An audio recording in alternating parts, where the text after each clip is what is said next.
In 1883, Sir Francis Galton defined eugenics as the studies of all agencies under human control which can improve or impair the racial quality of future generations.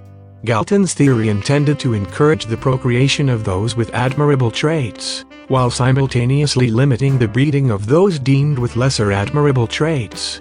By this, he strived to create a super race of humans. The first big issue was deciding who determined what traits were admirable, and how do you forcibly stop procreation legally. The eugenics movement reached a crescendo in the early 20th century. In the 1920s, it became a serious factor influencing government and politics. Genetic selection topped every newspaper, and even began to make its way into laws. Carrie Buck was raised by foster parents from the age of 3. Her mother was institutionalized for being a low-grade moron and promiscuous for having a child out of wedlock. In the year 1923, Carrie was raped by her foster family and fell pregnant. The family quickly took her to court and argued that she was the same as her mother and she was institutionalized. The child was given to the foster family's care, who deemed it an imbecile by nurses based on responsiveness and ability to crawl. They argued that by the laws of hereditary, they were the probable potential parents of a socially inadequate offspring. As such, she should be sterilized. The justice wrote that 3 generations of imbeciles are enough. After this case, over 60,000 people were sterilized without their consent. The 19th century saw an influx of immigration into the United States, and with this we saw the increase in interracial mingling with genetically inferior people, causing a boom of socially inadequate offspring. U.S. eugenicists believed that the superior genes were those of the Nordic, Germanic and Anglo-Saxon, and if the mingling were not stopped it would cause the dilution of the superior American stock.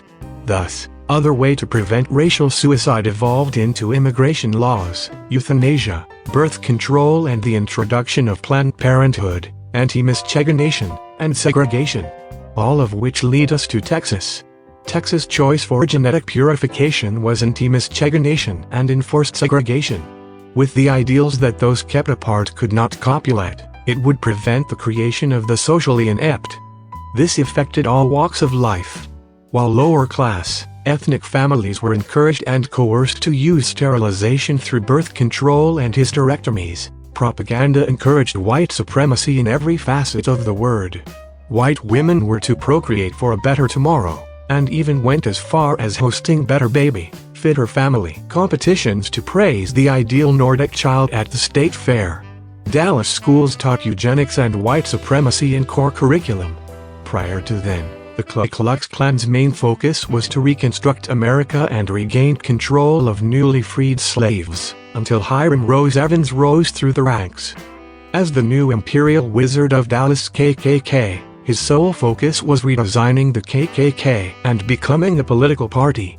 The KKK stood on the ideals that democracy was undermining biblical white moral authority. They held strong anti-Semitic, anti-immigration, anti-civil rights and anti-women's rights. They believed that the new freedoms in America were causing the new Negro, who rejected white supremacy, and the new woman who refused to submit to patriarchal authority. America was created by white men for white men, and the only way to keep the bloodline clean was through the use of eugenics.